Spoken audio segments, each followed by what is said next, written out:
Hey, what is up guys, I'm KBHD here, and one of the hardest things for me to do is not immediately share my experience with a new piece of tech.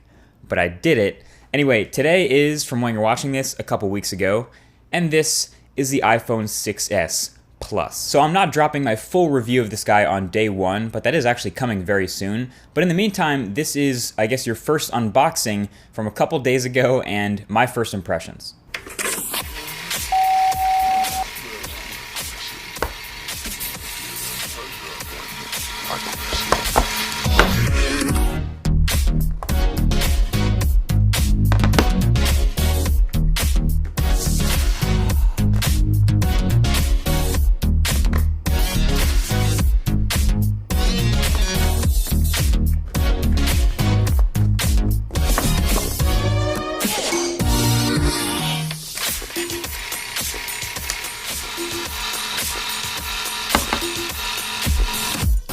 So at the end of the day, there are three main differences you need to know about between this iPhone 6s and 6s Plus versus last year's iPhone 6 and 6 Plus. And that's the new camera, new specs, and the new display. The new camera is simple enough. New 12 megapixel shooter, now capable of crispier photos and 4K video, which I of course enabled first thing when I got it. And with the iPhone 6s Plus, you also get optical image stabilization, which should help with overall crispiness, video, and low light shooting a lot. My initial impressions of this camera are, wow, this thing is fast, and the photos it takes look very natural, very true to life, often with very warm tones. Not only will I cover this whole camera in depth in the full review, but once we get the new Nexus, I think we're due for a best smartphone camera shootout, and this one seems like it'll be right up there with the best.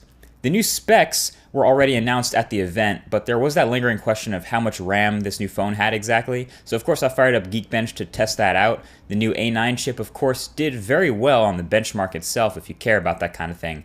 And the app also verified that we do in fact have 2 GB of RAM on the new iPhone.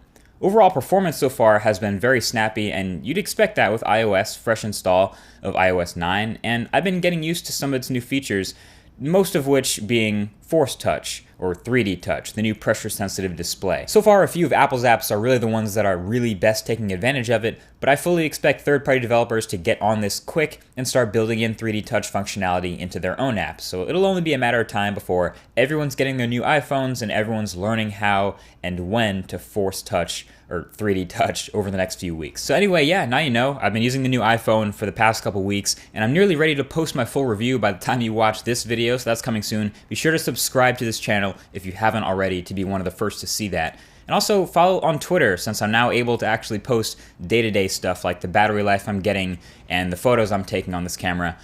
So follow there if you haven't, and that's pretty much it. Thanks for watching, and I'll talk to you guys in the next one. Peace.